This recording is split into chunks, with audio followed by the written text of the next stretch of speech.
আলাইকুম। শেফাস কুকে সবাইকে স্বাগতম। আশা করি সবাই ভালো আছেন। আজ আমি আপনাদের সাথে শেয়ার করছি খোসা সহ কাঁচা আমের টক ঝাল মিষ্টি আচার। আর এটা রোদে দেওয়ার ঝামেলা ছাড়াই ঘরে বসে ইজিলি তৈরি করতে পারবেন। আর সাথে থাকছে ছোটোখাটো কিছু টিপস। তাহলে চলুন শুরু করা যাক পুরো প্রস্তুত প্রণালী। প্রথমেই আমগুলোকে আমি কেটে নিয়েছি। আর এখানে 1 কেজির একটু বেশি আম আছে আর কি। তো এখানে আমি আমগুলোকে একটু ছোট ছোট করেই নিয়েছি, দেখতে পাচ্ছেন। আর আপনারা যদি চান তাহলে কিন্তু লম্বা করে রাখতে পারেন। আমগুলো বেশ অনেক বড় ছিল, সেই জন্য আমি কিন্তু একটা আমকে মানে একটা পিসকে 3 ভাগ করে নিয়েছি।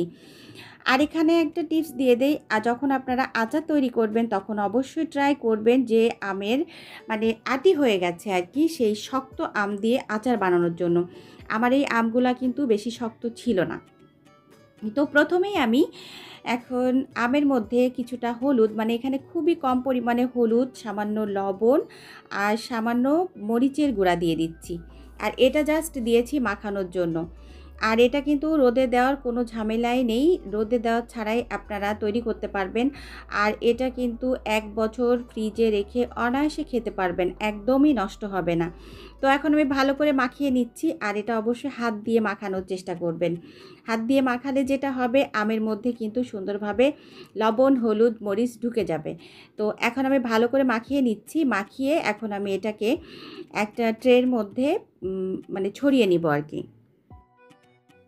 মাখানো হয়ে গেছে, আমি একটা ট্রে নিয়ে নিয়েছি, এর মধ্যে একটা একটা করে বিছিয়ে দিচ্ছি। আর বিছিয়ে দিয়ে এটাকে আমি এখন ফ্যানের নিচে রেখে দিব। দেখতে পাচ্ছেন, এইভাবে আমি এখন ফ্যানের নিচে রেখে দিচ্ছি 1 ঘন্টার জন্য।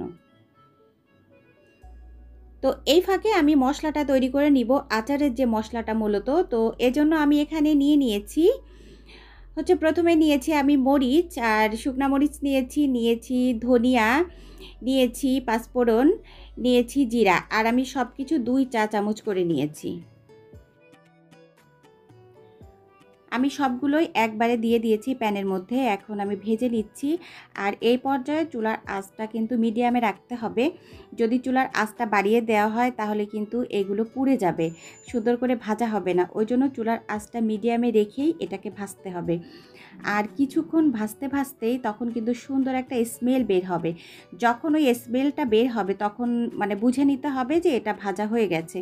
আর এটাকে কিন্তু বেশি ভাজার কোনোই প্রয়োজন নাই, বেশি ভাজলে কিন্তু তিতা হয়ে যাবে। ভাজা হয়ে গেছে, আমি চুলাটা অফ করে দিয়েছি। এখন আমি এটাকে একটু ঠান্ডা করে নিব। চলে আসলাম আচার বানাতে। তো কড়াই বসিয়ে দিয়েছি, গরম হয়ে যাওয়ার পর এখানে তেল দিয়ে দিলাম।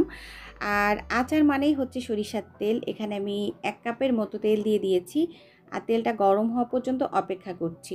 আর এখানে একটা কথা বলি, আপনারা যারা আস্ত পাঁচফোড়ন পছন্দ করেন তারা এখানে ফোড়নের জন্য একটু আস্ত পাঁচফোড়ন দিয়ে দিবেন। তো আমার কাছে আস্ত পাঁচফোড়নটা ভালো লাগে না, দাঁতে পড়লে আমার কাছে একটু কেমন অস্বস্তি মনে হয়। সেজন্য আমি কিন্তু আজকে এই আচারের মধ্যে আস্ত পাঁচফোড়নটা দিচ্ছি না। আমি এখন ফোড়নের জন্য এখানে 2টি শুকনা মরিচ দিয়ে দিচ্ছি। যদি আমার মতো কারো সমস্যা থাকে তাহলে শুকনা মরিচ দিবেন।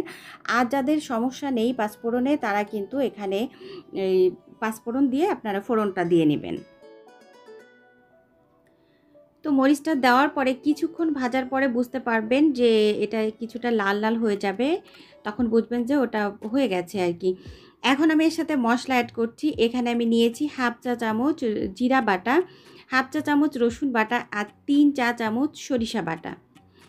আর এখানে একটা টিপস দিয়ে দেই, সরিষা তিতা না হওয়ার জন্য সরিষা যখন বাটতে হয় তখন তার সাথে 2টা কাঁচা মরিচ আর সামান্য লবণ দিয়ে যদি বাটা হয় তাহলে কিন্তু আর সরিষা তিতা হয় না। তো এখন আমি এই মশলাটাকে ভালো করে কষিয়ে নিব। এখন আমি 1/3 কাপ পরিমাণ ভিনেগার দিয়ে দিলাম, দিয়ে মশলাটাকে ভালো করে কষিয়ে নিচ্ছি। যেহেতু এর মধ্যে পানি দিতে পারবো না, আমরা কিন্তু সাধারণত মশলা কষানোর সময় একটু পানি দিয়ে কষাই। তো যেহেতু এর মধ্যে পানি দেওয়া যাবে না, ওই জন্য আমি একটু ভিনেগার দিয়ে কষিয়ে নিচ্ছি। আর ভিনেগার দিয়েছি যাতে আচারটা নষ্ট না হয় সেজন্য। তো একটা জিনিসে 2টা কাজ হয়ে গেল। তো ভালো করে এখন কষিয়ে নিচ্ছি। আমার কষানো কিন্তু হয়ে গেছে। এই পর্যায়ে আমি সেই আমগুলো দিয়ে দিব। এখন আমি আমগুলো দিয়ে দিচ্ছি। আর আমি বলেছিলাম যে ১ ঘন্টা পর আমি মানে আসবো আর কি, মানে আচার তৈরি করব।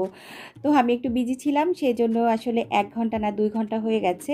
২ ঘন্টা হওয়ার কারণে কিন্তু আম দিয়ে একটু পানি ছেড়ে দিয়েছে। তো এই পানিটা কিন্তু দেওয়া যাবে না, পানিটা ফেলে দিবেন, পানিটা ছাড়া শুধু আমগুলো দিবেন। আর এখন কিন্তু আমের সিজন চলছে, তো এখন আপনারা চাইলে বেশি করে আম কিনে আচার বানিয়ে রেখে দিতে পারেন, সারা বছর খেতে পারবেন ফ্রিজে রেখেই। এটা কিন্তু রোদে দেওয়ার কোনো ঝামেলাই নেই। তো এখন আমি কষিয়ে নিচ্ছি, আর এখন এর সাথে আমি অ্যাড করে দিব হচ্ছে স্বাদমতো লবণ। আর যেহেতু প্রথমে লবণ দিয়েছি ওই জন্য কিন্তু একটু বুঝেই লবণটা দিতে হবে, কারণ আমি এখন 1/2 চা চামচ লবণ দিয়ে দিচ্ছি। আর যেহেতু এটা টক জিনিস, টক জিনিসের লবণটা একটু বেশিই লাগে। আর আমি এখানে হলুদ দিয়ে দিচ্ছি 1/2 চা চামচেরও কম, আর হলুদটা কালারের জন্য। আর এখন আমি এখানে চিনি দিয়ে দিলাম 1/2 কাপ পরিমাণ। আর আপনারা চেষ্টা করবেন চিনি আর গুড় দিয়ে আচারটা তৈরি করার জন্য। আর যদি গুড় দেওয়া হয় আচারের মধ্যে, তাহলে কিন্তু আচারের কালারটা অনেক সুন্দর আসে। তো আমি এখন চিনি দিয়ে, লবণ, হলুদ দিয়ে একটু কিছুক্ষণ মিশিয়ে নিচ্ছি। তারপর আমি এর সাথে অ্যাড করে দিব 1/2 কাপ গুড়। এখন আমি 1/2 কাপ গুড় দিয়ে দিলাম, দিয়ে এটাকে নাড়াচাড়া করব আর এটাকে গলা পর্যন্ত অপেক্ষা করব। আর এখন আমি আরও ছোটোখাটো কিছু কথা বলি, কারণ আপনারা যখন আচার তৈরি করবেন তখন আমটা প্রথমে বাছাই করবেন একটু আটিযুক্ত আম, মানে যেটাকে বলে আটানো আম, একটু যাতে শক্ত থাকে, মানে ভিতরটা যাতে, বিচিটা যাতে শক্ত থাকে, কাটতে গেলে একটু কষ্ট হয় সেই রকম আচার, মানে আম দিয়ে যদি আচার তৈরি করা হয় তাহলে কিন্তু মানে আচারটা ভালো হয়, গলে যায় না। তো আমার এই আমটা কিন্তু বেশি শক্ত ছিল না, আটিটা আমি একেবারেই মানে চাকু দিয়েই এটাকে কাটতে পেরেছি। তো ওই জন্য কিন্তু আমার আমটা মানে গলে যাচ্ছে। তো এই পর্যায়ে আমি যে আচারের মশলাটা তৈরি করেছিলাম সেটা দিয়ে দিচ্ছি এখানে 2 চা চামচ পরিমাণ। দিয়ে এখন আমি আরও কিছুটা একটু নাড়াচাড়া করব, হালকা হাতে আর কি নাড়াচাড়া করে এটাকে আমি মানে চুলাটা অফ করে রেখে দিব। তো আচারটা কিন্তু অলমোস্ট হয়ে গেছে। আর আচারটা তৈরি করতে আমার কিন্তু খুব একটা বেশি সময় লাগে নাই, 20 মিনিটের মতো লেগেছে আর কি। আর এটা বানাতে কিন্তু বেশি একটা সময় লাগে না। তো এখন আচারটা আসলে সংরক্ষণ করবেন কিভাবে আমি সেই কথাগুলো একটু বলে দেই। এখানে যে আচারটা তৈরি হয়ে গেল, হয়ে যাওয়ার পরে যখন ঠান্ডা হবে, ঠান্ডা হয়ে যাওয়ার পরে তখন কিন্তু আপনারা বয়েমে রাখবেন। ঠান্ডা হওয়ার আগে কিন্তু বয়েমে ঢুকাবেন না। আর কখনোই কিন্তু ভিজা চামচ দিয়ে আচার উঠাবেন না। আর কখনো হাত দিয়ে আচার উঠাবেন না, তাহলে কিন্তু আচার নষ্ট হয়ে যাওয়ার সম্ভাবনা থাকে। আর ফ্রিজে রেখে দিলে কিন্তু আসলে নষ্ট হয় না, এভাবে কিন্তু সারা বছর ধরেই খাওয়া যায়। তো অলমোস্ট হয়ে গেছে। এতক্ষণ যারা আমার সাথে ছিলেন সবাইকে অসংখ্য অসংখ্য ধন্যবাদ। সবাই ভালো থাকবেন, আমার জন্য দোয়া করবেন। আমিও আপনাদের জন্য দোয়া করি। আপনারা ভালো থাকুন, সুস্থ থাকুন, আর নিত্য নতুন রান্না করে প্রিয়জনকে খাওয়ান। আগামী পর্ব দেখার আমন্ত্রণ জানিয়ে আজকের মতো আমি শেফা বিদায় নিচ্ছি। আল্লাহ হাফিজ। আসসালামু আলাইকুম।